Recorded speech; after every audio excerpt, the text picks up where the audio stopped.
depan ya ini ya sejumlah 10 siswi, tidak ada siswa tapi siswi semua.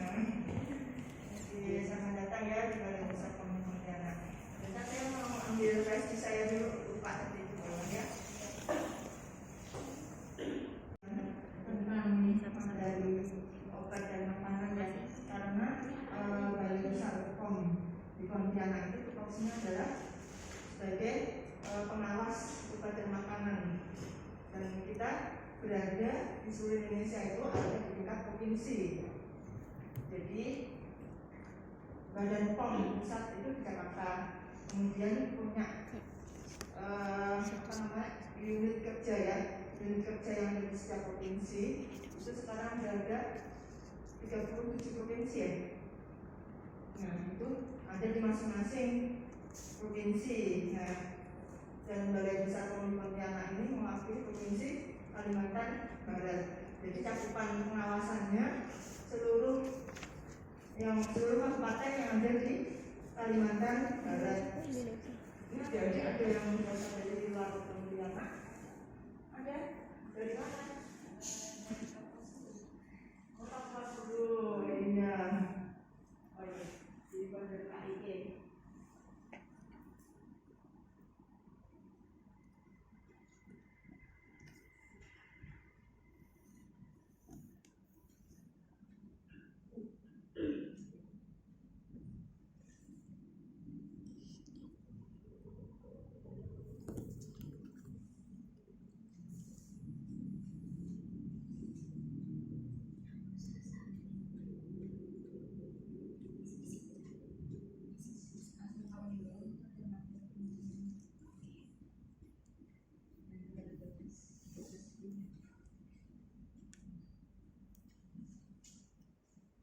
Dari Kapas dulu sampai datang ke Pontianak ya, untuk sekolah di sini.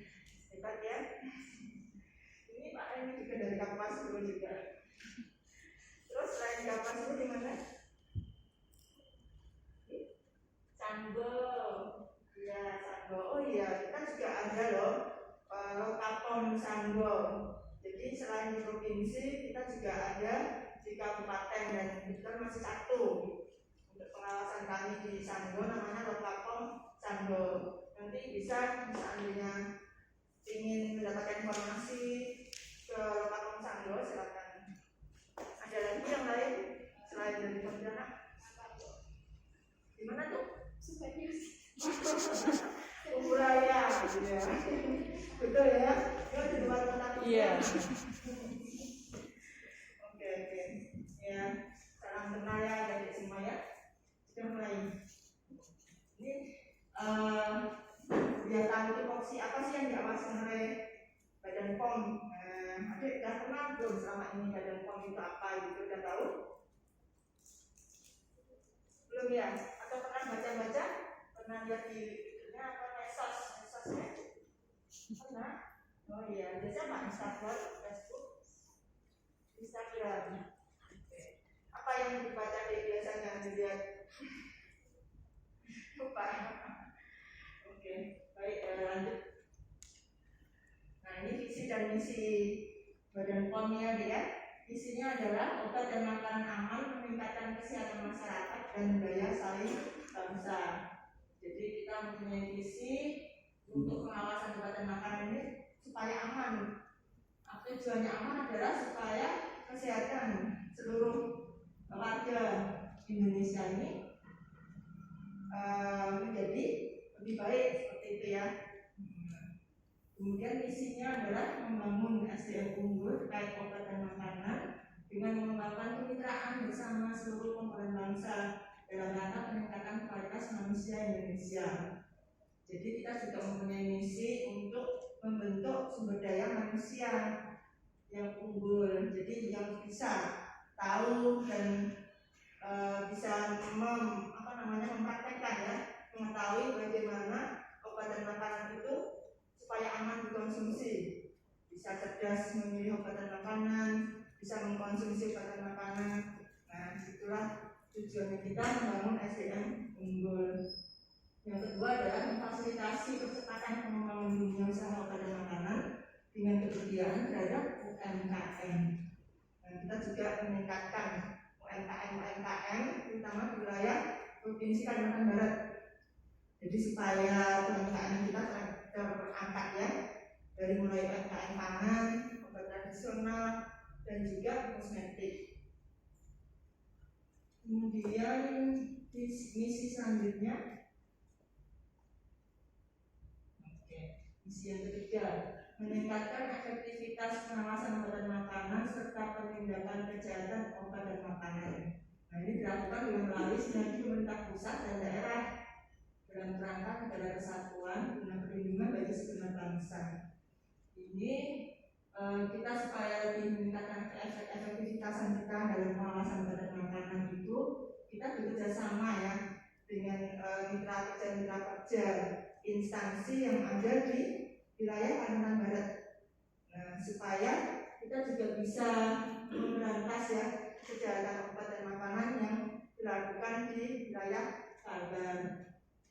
Kemudian yang keempat adalah pengelolaan pemerintahan yang bersih, efektif, dan terpercaya untuk memberikan pelayanan publik yang prima di bidang obat dan makanan.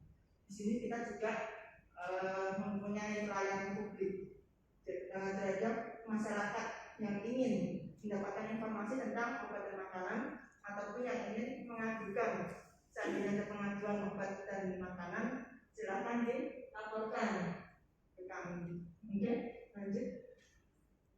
Nah, di sini pengawasan obat dan makanan kita yaitu ada 3 pilar ya. Yang pertama adalah masyarakat, pilar yang kedua pemerintah, dan pilar yang ketiga pelaku usaha. Jadi di sini kita bersama-sama ya, kita nggak bisa melakukan pengawasan sendiri. Kita sebagai instansi pemerintah juga membutuhkan ya kerjasama dari masyarakat dan pelaku usaha. Sebagai pelaku usaha itu dalam arti kita menginginkan pelaku usaha ini memproduksi obat dan makanan yang aman, yang bermutu dan berkhasiat. Dengan masyarakat kita ingin menciptakan masyarakat yang cerdas dalam menggunakan obat dan makanan. Nah, itulah kerjasama kita dengan pelaku usaha dan masyarakat. Oke? Nah, ini tentang obat. Tupoksi kita adalah pengawasan dalam obat tradisional, kosmetik, dan pangan. Ini yang pertama adalah tentang obat. Obat itu adalah zat yang digunakan untuk, pasti sudah tahu semua yang diajarkan, untuk mencegah penyakit. Kalau ada sakit minum obat, kemudian meningkatkan kesehatan dan menyembuhkan penyakit. Ada yang mencegah penyakit dan juga menyembuhkan penyakit. Itu namanya obat. Oke, lanjut. Jadi definisinya sudah diatur dalam Undang-Undang Kesehatan Nomor 36 Tahun 2009. Jadi obat adalah sediaan kepaduan bahan-bahan, dan dia juga untuk menyelidiki sistem fisiologi, patologi, dan melakukan diagnosis pencegahan penyembuhan penyakit, pemulihan dan peningkatan kesehatan, termasuk alat kontrasepsi dan sediaan biologis. Oke, lanjut. Nah, ini yang perlu diketahui ya, penandaan obat samanya di minum obat. Pernah nggak melihat kondisi labelnya obat? Belum pernah ya. Nah, ini biasanya nanti akan melihat apa nama obatnya dulu. Misalnya kita demam, pasti akan minum sejenis paracetamol, ya kan? Nah, itu namanya nama obat. Itu yang disebut nama obat. Kemudian ada logo obat. Logo obat itu ada yang di pojok kanan atas, ada yang berwarna hijau, biru, seperti itu. Tapi mungkin adik-adik tidak pernah memperhatikan ya. Nanti ada contohnya. Kemudian nomor izin edar. Nah, badan POM ini adalah badan pengawas obat dan makanan. Jadi kita yang memberikan nomor izin edar ini adalah tupoksi dari kita ya, untuk menggunakan nomor izin edar. Artinya kalau obat itu mempunyai nomor izin edar, berarti obat itu aman untuk digunakan, untuk dikonsumsi, seperti itu. Makanya segala produk obat dan makanan harus mempunyai nomor izin edar. Kemudian juga harus dilihat kadaluarsanya ya. Kalau sudah kadaluarsa jangan diminum, takutnya nanti dia sudah tidak efektif lagi untuk menyembuhkan penyakit. Kemudian ada kemasan obat, nah itu ada juga yang kemasan obat yang disimpan tidak dalam membelinya. Jangan pilih obat yang kemasannya masih baik, yang bagus ya. Kemudian ada nama industri. Nah, tujuannya ada nama industri ini adalah seandainya nanti ada keterusan kasus terjadi keracunan misalnya, gitu kan. Nah, ini kita bisa menelusuri dia itu pabriknya di mana, alamatnya di mana. Itu penting ya. Indikasinya ini untuk kegunaan dari satu obat, jadi dia tahu obat ini untuk apa. Nah, itu namanya indikasi. Dan efek samping. Seandainya nanti terjadi efek samping setelah minum obat, memang sudah dicantumkan dalam label ya. Di produsen obatnya sudah memberi informasi ini efek sampingnya. Jadi adik tidak usah takut dan kaget seandainya misalnya ada terjadi efek samping. Itu silahkan dilaporkan aja ke puskesmas atau dokter terdekat. Kemudian lanjut. Nah, ini yang dinamakan logo obat deh. Jadi seandainya adik menemukan logo lingkaran yang berwarna hijau, terus biru, terus ada K ya, warna dasarnya merah, dan ada palang merah yang merah putih itu. Ada 4 macam logo obat. Jadi yang logo obat yang warna hijau ini artinya adalah untuk obat bebas. Obat bebas ini bebas dijual di misalnya di toko, minimarket boleh, atau di warung. Nah, itu namanya obat bebas. Jadi tidak harus di apotek. Nah, ini boleh. Tapi kalau obat bebas terbatas, nah ini sudah harus di mana coba? Di apotek ya, harus belinya di apotek karena dia sudah terbatas. Dia tanda lingkarannya biru dengan garis tepi berwarna hitamnya disertai dengan peringatan. Kemudian ada namanya obat keras. Nah, obat keras ini harus dengan resep dokter, hanya boleh dijual di apotek. Obat bebas terbatas masih bisa di toko obat ya. Tapi kalau yang obat keras ini sudah harus di apotek. Kemudian obat narkotik, apalagi yang narkotik ini hanya boleh diperbolehkan untuk yang tertentu saja ya. Biasanya ada dari tenaga medis saja, medis kesehatan yang boleh membeli obat ini. Oke, kita lanjut. Ini obat bebas terbatas yang logonya biru tadi, itu pasti di belakangnya ada peringatan-peringatannya. Ada sampai 6 ya peringatannya ya. Nah, jadi adik silakan kalau misalnya mau minum obat, dilihat itu logonya hijau atau biru. Nah, seandainya biru, terus peringatannya tentang apa gitu kan. Jadi seandainya ada peringatan baca aturan memakai, berarti adik harus membaca ya lengkapnya. Terus ada yang obat keras hanya untuk umur, berarti hanya untuk umur. Sedang obat keras hanya untuk bagian luar tubuh, misalnya salep kan untuk luar tubuh. Nah, itu. Obat keras hanya untuk dibakar, dan obat keras tidak boleh ditelan, dan juga karena adalah obat hasil. Ya, lanjut. Nomor jenis obat itu ada 15 digit ya dia. Jadi depannya adalah D, artinya coba di next. Yang D itu adalah digit yang pertama itu menandakan jenis obat. Jadi ada obat generik dan obat dagang. Kalau yang generik dia adalah kodenya G depannya ya. Kalau yang obat yang dagang itu kodenya D. Jadi sebenarnya obat generik sama obat dagang itu sama, hanya jenisnya aja yang berbeda. Biasanya kalau kita pakai kartu BPJS, kita berobat, nah itu biasanya dapatnya yang generik. Tapi kandungannya sama, jadi tidak usah khawatir. Kemudian kode digit kedua adalah golongan obat yang tadi K ya dia ya. Misalnya K adalah obat keras. Ada golongan B dengan bebas terbatas IT, K keras, psikotropik P, dan narkotik M. Kemudian digit ketiganya adalah lokasi produksinya. Obat itu impor atau obat lokal. Kalau impor dari misalnya negara Malaysia misalnya yang masuk ke Indonesia Indonesia. Nah itu dia harus mencantumkan logo I, DDI misalnya, terus diikuti dengan 15 digit. Terus bahasa apa? Nah, digit 4 dan 5 adalah tahun terbit izin edarnya, dan digit 6 dan 15 identitas produk dan produsennya. Oke lanjut. Nah, ini yang bahaya obat ilegal ya, jadi biar adik tahu bisa membedakan obat ilegal dan yang nggak ilegal itu apa. Nah, yang dimaksud obat ilegal adalah obat tanpa izin edar. Jadi adik jangan sampai membeli obat-obatan yang tidak ada nomor izin edarnya. Kan udah tahu tadi nomor izin edarnya, bisa D, bisa G depannya kan, ada misalnya POM, D, misalnya K, L, 15 digit. Nah itu nomor izin edar. Artinya obat itu sudah aman. Kalau obat tidak ada nomor izin edarnya, berarti itu obat itu belum tentu aman untuk dikonsumsi, karena Badan POM tidak mengawasi obat yang tidak ada nomor izin edarnya. Oke deh. Nah, jadi obat tanpa izin edar ini dan juga obat palsu.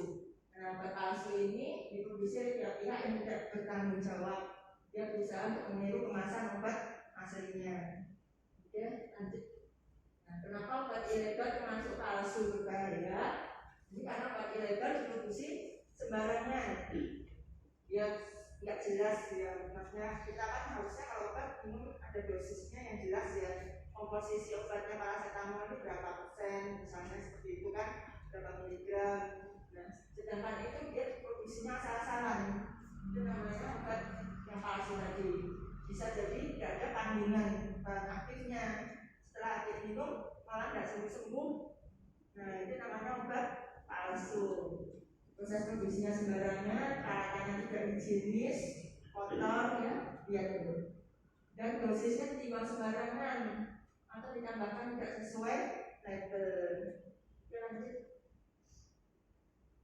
Yang menggunakan obat palsu, nah itu bisa berakibat buruk ya kondisi kesehatannya dan berakibat kematian. Dan kemudian biaya pengobatannya juga sangat meningkat karena nggak sembuh-sembuh kan, beli obat terus gitu kan, terus, dan pasien juga tidak membaik, justru malah tambah parah. Antibiotik palsu menyebabkan mikroba menjadi tebal, apalagi antibiotik yang palsu ya. Kita kan juga nggak boleh minum antibiotik sembarangan nih, karena bisa meningkatkan resistensi antimikroba. Nah, ini sumber obat ilegal ini yang termasuk palsu adalah sumber-sumbernya ya, biar tahu. Obat kadaluarsa, nah itu jelas tidak boleh diminum. Obat curian, nah, curian tahu tidak nanti curian yang hendaknya kita, kalau misalnya dibelinya di pasar misalnya, bukan di toko obat, misalnya dijual di lapak-lapak tuh, itu berarti tidak boleh. Artinya obat itu, nah obat curian kah, obat palsu atau gimana ya. Jadi membeli obat harus di tempat yang resmi. Oke. Obat dengan luar negeri yang dijual atau penjual ilegal, kemudian obat sisa rumah sakit ini juga tidak baik ya sebagai obat ilegal. Obat yang diperlukan yang pemulung, karena pemulung itu juga mengambil sisa-sisa. Makanya kalau kita punya obat yang sudah ED itu ada caranya untuk memusnahkan supaya tidak diambil oleh pemulung tadi. Kemudian kemasan yang dipakai kembali kelihatan kucel atau ya sudah tidak bagus lagi. Ada lagi yang tidak memiliki nomor izin edar, nah ini tidak jelas. Bentuk, warna, rasa, tekstur obat tidak seperti biasanya. Kemudian tidak mencantumkan nama dan alamat produsen. Oke, lanjut. Nah ini banyak ditemukan ya, sering ditemukan di mana obat ilegal itu berobat pinggir jalan. Itu ada tulisannya Opsadi. Pernah nggak menemukan ini ya? Biasanya di warung-warung di desa-desa terpencil itu salesnya itu datang naik motor, terus dia menjual obat-obatan ini. Kan biasanya kalau di desa-desa tidak tahu, dikira itu obat beneran, kan? Tapi ternyata Opsadi ini tidak punya nomor izin edar, dan dia produsennya juga nggak diketahui di mana gitu. Jadi jangan mau seandainya nanti ada saudara, bapak ibu yang mengkonsumsi obat-obat yang tidak jelas, itu tolong diinformasikan ya. biasanya lewat perorangan alas-alas tadi, terus kios-kios yang tanpa izin internet secara online itu juga harus ditanyakan ya. Sekarang kan banyak pembelian obat lewat internet. Kalau saya ditanyakan ada nomor izin edarnya atau tidak, ada produsennya atau tidak. Nah, kita harus jadi konsumen yang cerdas. Nah, kita dapat peran yang mencegah peredaran obat ilegal ya. Segera musnahkan obat kadaluarsa, rusak. Misalnya kita obatnya sudah terkelupas, misalnya sudah kena udara, itu namanya kemasannya sudah rusak. Atau obat yang sudah tidak terpakai dengan cara menghancurkan obat dan merusak kemasan. Cara merusak kemasannya gimana? Itu ada gambarnya ya. Itu bisa dimasukkan di sampah. Terus kalau misalnya dia kapsul, dibuka kapsulnya ya, nah, terus habis itu dibuang. Terus itu kalau bentuknya ada apa tuh tester apa namanya ya, paket ya, itu dirusak pakai gunting, digunting dulu supaya tidak membentuk kemasannya sudah tidak terbentuk lagi. Tapi nanti diambil oleh pemulung dan disalahgunakan kan. Setelah digunting-gunting buang di sampah. Terus yang itu yang bentuk cairan itu dibuang isinya. Dan sebaiknya obat-obat itu juga dikubur juga bisa ya, di dalam tanah, dipendam. Itu lebih bagus lagi obat-obatnya. Yang jelas jangan langsung buang kulitnya itu, kemasannya sama obatnya langsung dibuang di tempat sampah. Nah itu takutnya disalahgunakan seperti itu. Ya paham ya cara merusak obatnya itu. Pengawasan kita selain obat juga ada obat tradisional. Obat tradisional ini istilahnya dengan herbal ya. Jadi bahan peramuan turunan dari nenek moyang kita dulu, terus yang kemudian diakui kan bisa digunakan dalam proses pengobatan sesuai dengan norma yang berlaku di masyarakat. Nah, obat tradisional ini bedanya sama obat apa? Dia tidak boleh mengandung bahan kimia obat. Kalau obat tadi memang harus ya, harus ada kandungan bahan kimia obatnya. Nah, obat tradisional ini tidak boleh. Kalau dia sampai mengandung bahan kimia obat, berarti dia harus masuk golongan obat. Oke, nah lanjut. Nah, ini jenis-jenis obat tradisional ada macam dari mulai jamu, terus obat herbal terstandar dan fitofarmaka. Ternyata banyak ya jenis obat tradisional. Adik-adik mungkin tahunya jamu yang paling banyak kan? Jamu lambangnya ada daun-daunnya tuh, ya. Kemudian obat herbal terstandar itu ada bintang 3 dan fitofarmaka ini ada cabang-cabang. Bedanya jamu ini adalah benar-benar tradisional ya Dek ya, dia secara turun-temurun. Kemudian obat herbal terstandar dia itu sudah diuji secara praklinik saja, praklinik. Kalau fitofarmaka ini ujinya sudah melalui praklinik dan uji klinik. Nah ini yang paling tinggi tingkatannya adalah fitofarmaka. Oke lanjut, ini contohnya. Jadi kalau jamu misalnya ada kodenya itu ada daun asing, itu benar-benar jamu ya. Kemudian yang namanya obat herbal terstandar, dia sudah agak standar ya, terstandar dengan uji praklinik. Misalnya lelak, nah itu ada butiran 03, bintang 03. Nah dia sudah melalui pengujian praklinik. Kalau jamu kan tidak melalui pengujian praklinik. Terus yang di atasnya lagi adalah fitofarmaka. Dia praklinik dan uji klinik. Nah, itu stimulo misalnya. Nanti kalau misalnya beli obat-obat tradisional seperti itu, bisa dilihat tuh logo obat tradisionalnya ini masuk golongan jamu kah, obat herbal terstandar atau fitofarmaka. Silakan lanjut. Nah, nomor izin edar produk obat tradisional ada 9 digit. Kalau yang tadi 15 digit untuk obat, sedangkan obat tradisional 9 digit. Dan jenisnya kalau yang obat tadi adalah generik dan dagang. Kalau yang ini jenisnya ada tradisional lokal, lisensi dan impor. Semuanya diikuti oleh 9 digit. Ya. Nah ini yang dimaksud bahan kimia obat yang sering disalahgunakan dalam obat tradisional. Yang kita tahu ya, BKO atau bahan kimia obat itu adalah senyawa sintetis dan dia bisa berasal dari bahan alam yang umumnya digunakan untuk pengobatan modern. BKO ini biasa disalahgunakan dalam obat tradisional supaya pasiennya lebih cepat sembuh seperti itu kan, kayak tadi Oxardi, jadi obat sakit gigi kan itu. Nah, kami akhirnya kalau minum Oxardi tadi memang lebih cepat sembuh karena dia kemungkinan bisa ditambahkan dosis kimia obatnya tadi, misalnya paracetamol, antalgin, masukkan ke situ dan dosisnya tidak dibatasi, jadi banyak lah dimasukkan ke situ. Jadi nanti akan cepat sembuh, tapi ginjal kita yang akan kena, jadi kita jadi sakit karena ginjalnya banyak ini namanya memproses obat-obatan yang ditambahkan tadi. Oke, lanjut. Nah, ini kenapa banyak obat masih ditemukan di obat tradisional, karena rendahnya ketahuan produsen terhadap ketentuan yang berlaku di bidang obat tradisional, sehingga masyarakat ini cepat sembuh. Jadi terus si produsennya ini berusaha memproduksi obat apa ya, tambahkan BKO lah, biar masyarakat bisa cepat sembuh, biar masyarakat cepat tertarik gitu kan. Masyarakat pasti akan merasa aku ingin cepat sembuh, jadi aku ingin beli obat yang manjur seperti itu kan. Nah, itulah produsen-produsen yang nakal, tidak memenuhi aturan. Oke, ini cara mengenali BKO dalam jamu. Bisa secara organoleptis, adik bisa mencium baunya dan homogenitasnya. Bau obat kan pasti ada tuh. Atau identifikasi spesifik dengan uji laboratorium dan efeknya yang jelas terlihat adalah efek. Bisa cesplem, takcer, jarak. Nah, itu pasti ada indikasi mengandung BKO. Ya. Ini bahaya BKO ya, dari gejala yang ringan sampai kematian.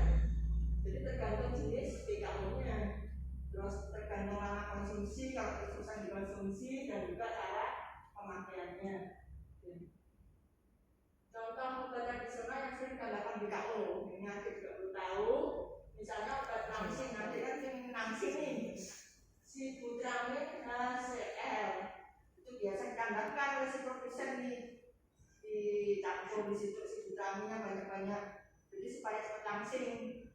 Itu bisa contohnya tuh untuk nafsu makan, biasanya lebih cepat gemuk gitu kan, itu bisa tambahkan dexamethasone. Padahal ini adalah obat, harusnya kita benar-benar minum obat kalau memang kita ke dokter terus kita dikasih resep obat kan. Nah, ini pakai OT terus kita minum, habis itu kita cepat jadi gemuk. Nah, itu berarti obat tradisionalnya mengandung dexamethasone. Kita semakin banyak makan, nafsu makan kita banyak, jadi kita cepat gendut. Nah, itu dicurigai mengandung dexamethasone. Kemudian obat kuat, nah ini tuh bapak-bapak biasanya kan, nah ditambahin sildenafil citrate seperti tawon liar tuh, nah itu obat kuat. Terus ada mentalin, jawaran, nah itu biasanya disalahgunakan ditambahin dengan BKO sildenafil citrate. Pegalinu, encok, rematik, nah itu ada kimia obat namanya fenebutazon, antalgin. Itu empat-empatnya tuh bisa ditambahkan dalam satu obat tradisional. Mereka si produsen bisa mengambil 4 macam BKO itu langsung dimasukkan, jadi cepat cesplong. Pegalinu, encoknya langsung hilang. Itu ada, kita bisa menguji kan obat-obat seperti ini pernah kita uji juga, dan ternyata ada misalnya kandungannya memang benar-benar BKO-nya itu lebih dari 1 macam seperti itu. Nah, untuk menghilangkan sakit tambahkanlah paracetamol gitu. Paham ya? Oke, kita lanjut. Beberapa hal yang harus kita perhatikan dalam memilih obat tradisional ya, Dek ya. Kita harus pertama melihat apa? Nomor izin edar. Jadi POM TR kan tradisional. Oke. Terus kemudian baca keterangan pada etiketnya, dari mulai kegunaannya, efek samping, peringatan, dan kontraindikasi. Kemudian bisa tanggal expirednya ya. Sekarang pengawasan kita yang ketiga adalah kosmetik. Ini pasti suka lah ya, jadi biasa pakai kosmetik. Kita mandi pakai sabun, itu kan kosmetik juga. Iya. Kita dari bangun tidur sampai kita tidur lagi kita pakai kosmetik. Kosmetik nggak cuma di wajah ya, dari mulai pasang gigi itu kosmetik.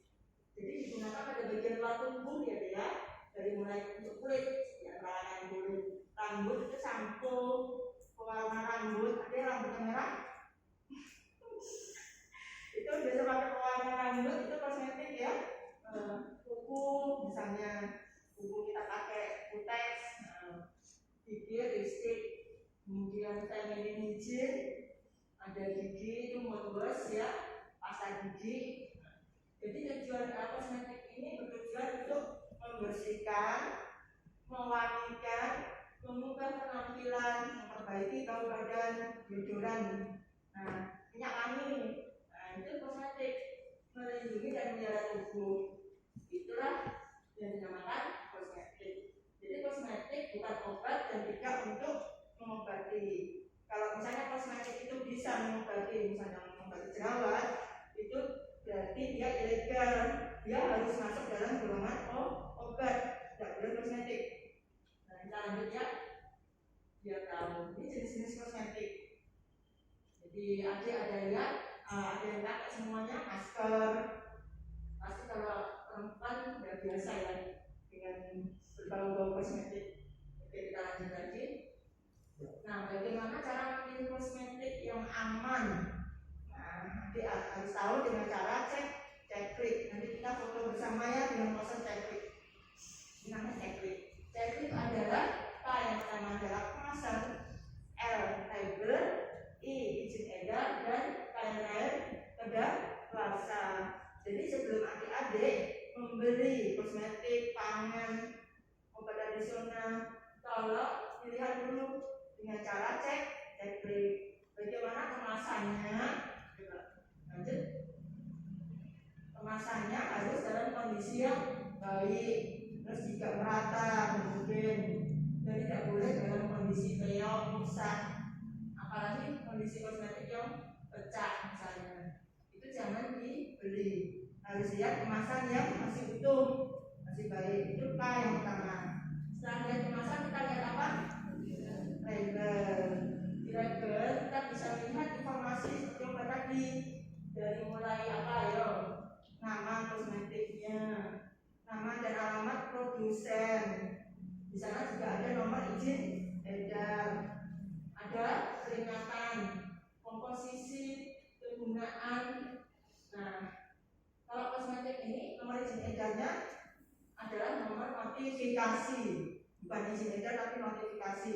Notifikasi ini artinya kosmetik ini sudah diakui di seluruh, kalau kita kan Asia Tenggara ya, jadi seluruh Asia Tenggara ini notifikasinya sama. Nanti ada Asia Selatan punya kode lagi, jadi ada 5 benua kan, nanti ada notifikasi A, NA, NB, NC, ND, NE, nah itu namanya notifikasi. Semua pembuatan dan prosedur dalam pengujiannya sama di seluruh dunia. Itulah namanya notifikasi. Oke, lanjut. 5 macam ya kodenya ya. Jadi untuk A kita sering ya kalau pakai kosmetik itu di sini seringnya NE, NA, karena kebanyakan dari Amerika ada NE itu dijual, ya kan? Oh ini kayak misalnya Revlon misalnya kan, nah, itu biasanya pakai kodenya NE dari Amerika. Kalau Eropa ada NC jarang, NB juga jarang. Nah A sama E ini yang sering ada beda di Indonesia. Oke, dia 11 digit ya. Setelah NA, NB itu diikuti dengan 11 digit angka. Oke, lanjut. Setelah kita tahu nomor izin edar yang I, terus K yang terakhir kedaluarsa. Jadi kita harus lihat kedaluarsanya.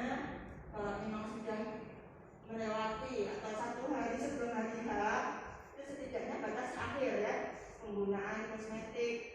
Untuk konsumsi obat pun 1 hari sebelum hari H. Tujuannya apa? Kalau terjadi apa-apa dengan kosmetik dan produk pangan, itu si produsen tidak boleh disalahkan juga, karena dia sudah memberikan nomor izin edar di kemasannya. Oke, lanjut.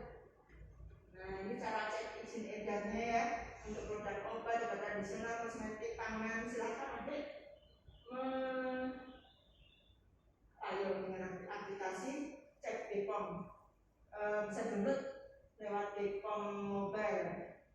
di aplikasi Android. Nah itu silakan download Bepom Mobile. Di situ adik bisa melihat nomor izin edarnya itu asli atau palsu misalnya. Kan angka yang misalnya tadi 11 digit dimasukkan. Terus habis itu diklik. Nah itu muncul nggak kosmetiknya terdaftar dari situ. Nah, itu dengan aplikasi Bepom Mobile. Ada juga aplikasi cek Bepom yang lain. Oke lanjut. Ini cek bepom.com.go.id kalau ingin di websitenya. Terus lanjut. Nah ini Bepom Mobile. Saya sarankan pakai Bepom Mobile aja karena jadi kalau mau kemana-mana kan sudah download Bepom Mobile itu lebih nyaman. Oke lanjut lagi. Nah ini bahan yang dilarang pada kosmetik. Kalau tadi kita sudah obat itu obat ilegal, obat palsu, OT adalah BKO, bahan kimia obat yang tidak boleh. Sedangkan kosmetik yang tidak diperbolehkan adalah asam retinoat, hidrokinon. Nah asam retinoat ini biasanya disalahgunakan dalam obat jerawat karena dia fungsinya bisa cepat mengeringkan jerawat ya. Jadi sekali dia memakai itu, jadi jerawat kita lebih cepat namanya sembuh. Nah itu seharusnya sebagai obat. Kalau memang kandungan obat itu mengandung asam retinoat, dia harus terregistrasi sebagai obat, bukan sebagai kosmetik. Kosmetik tidak boleh mengandung asam retinoat. Hidrokinon apalagi pemutih kan, supaya kita cepat putih. Kalau kita melihat orang-orang memakai pemutih terus dalam waktu 1 minggu langsung putih, nah itu dicurigai ya kosmetiknya mengandung hidrokinon. Jadi dia dipakai lebih dari 6 bulan dosis tinggi, itu bisa ke arah kanker. Nanti pada pas kita tua, nanti kita kena sakit. Nah itu bisa karena ada akumulasi ya, sering memakai kosmetik yang mengandung hidrokinon. Oke lanjut. Dan yang barang lain yaitu merkuri dan pewarna merah K3, merah K10. Merkuri ini sudah sering juga disalahgunakan juga. Yang seharusnya bukan untuk kosmetik yang merkuri yang bukan berat ya, beracun. Nah, kemudian merah K3 ini warnanya orange dan merah K10 adalah warna pink, merah muda dengan cetar. Nah itu biasanya sering dipakai di lipstick, eyeshadow atau blush on yang warnanya dia cetar gitu kan. Nah itu sering disalahgunakan di situ. Semuanya ini bisa menyebabkan kerusakan ya, kerusakan hati, karsinogenik. Jadi usahakan supaya kita benar-benar melihat kosmetik ini nyaman atau tidak dengan melihat cek pada di komputer lagi ya, ini asli atau tidak. Kadang kita takutnya dipalsukan oleh si produsen, jadi angkanya itu diganti bagian belakang misalnya kan. Nah kita tidak tahu, setelah kita masukkan angka itu nggak terdaftar, tapi kita dia itu meniru seperti kosmetik yang asli gitu kan. Oke kita lanjut lagi. Nah ini pengawasan kita yang terakhir yaitu pangan. Lanjut aja. Yang perlu diketahui dari pangan ini apa? Bahan yang sering disalahgunakan. Bahaya pada pangan itu adalah ada 3 macam bahaya yaitu bahaya biologi, bahaya kimia, dan bahaya fisik. Aku sudah belajar tentang IPA, biologi. Oh kelas 2 tidak ada ya? Ya, kalau bahaya biologi pasti sama mikroorganisme, tahu ya mikroorganisme apa ya? Kuman, bakteri gitu kan.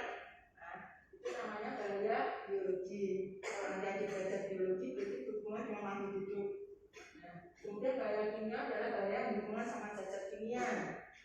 Nah, itu biasanya dari faktor cemaran lingkungan atau asap-asap misalnya, knalpot, ya seperti itu termasuk bahaya kimia. Atau bahan tambahan pangan yang berlebihan, nah itu bahaya kimia. Sedangkan bahaya fisik adalah bahaya yang bisa mengakibatkan gangguan pada saluran pencernaan kita.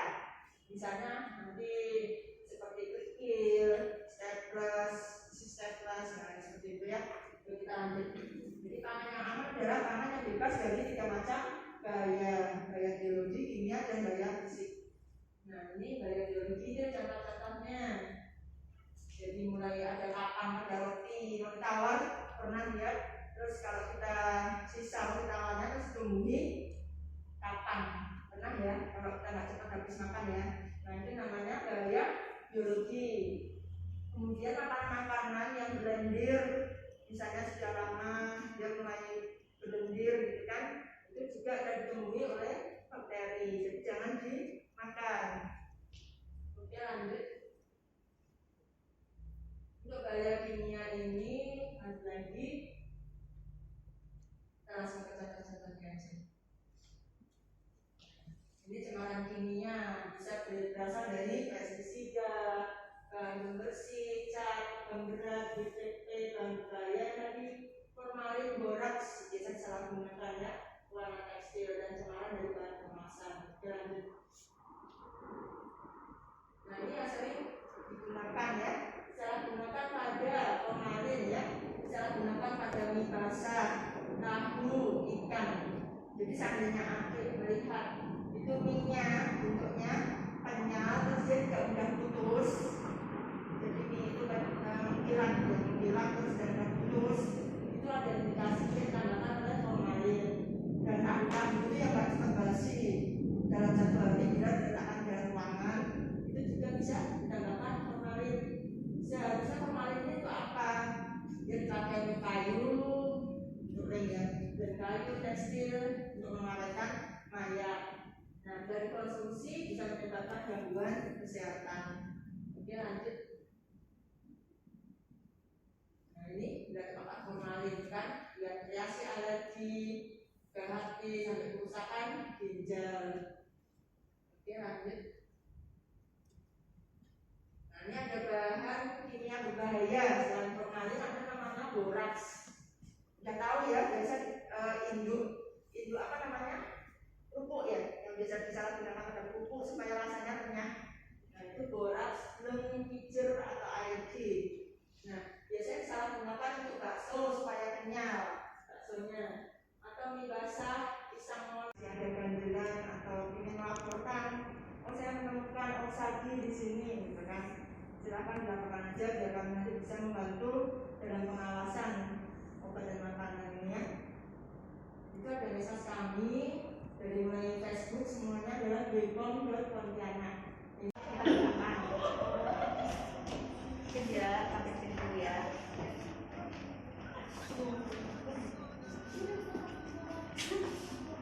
Kalau yang seperti itu yang masuk ke laboratorium.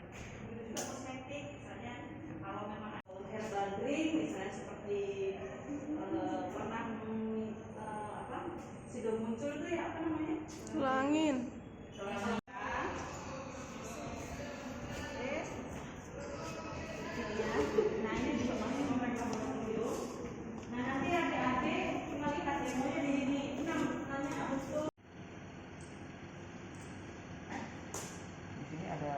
Reaksi, ada reaksi satu yang bentuknya larutan dan yang kedua ini bentuknya seperti kertas warna kuning. Sesuai petunjuk kita tambahkan reaksi satunya.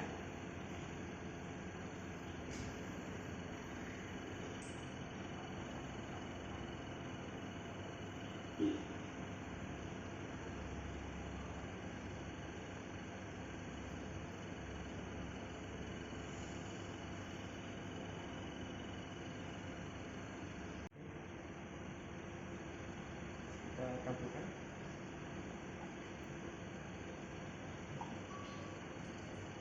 Setelah itu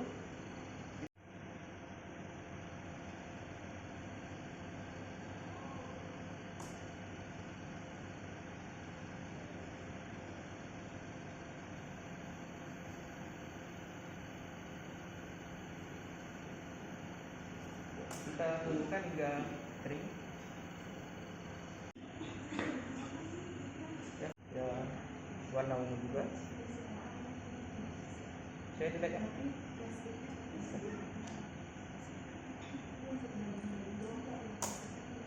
Ini untuk yang boraks yang tadi.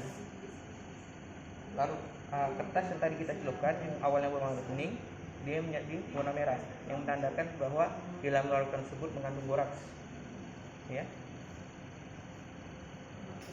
Nanti dari lab mikrobiologi ada saya, Rika, Mbak Ida, dan Adikato.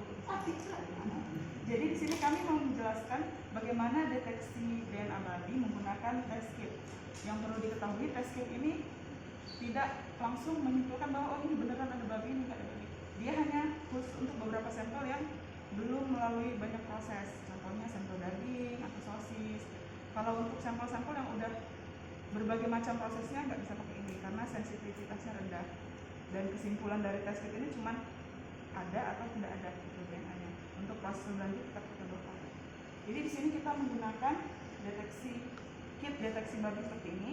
Di dalamnya itu ada petunjuk biasa sih prosedur pengerjaan. Lalu ada alat kitnya sendiri. Mungkin kalian tahu test pack kehamilan kan? Ya, bentuknya persis seperti itu. Dan ada tabung seperti ini ya. Jadi isinya itu hanya ini dua. Untuk prosedurnya sendiri di sini ada. Jadi saya bacakan prosedur singkatnya ya. Jadi yang pertama,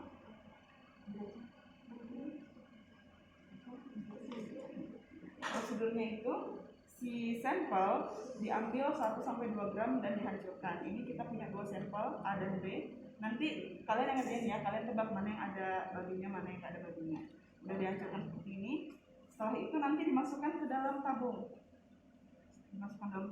Terus dimasukkan 5-10 ml air, lalu dikocok-kocok, diamkan sebentar sampai mengendap. Setelah itu baru si alat tesnya itu dimasukkan direndam, diangkat, didiamkan. Setelah itu kalau ada 2 garis, itu artinya positif. Yes. Seperti tes kehamilan ya. Kalau 1 garis itu negatif. Nah sekarang saya butuh 3 orang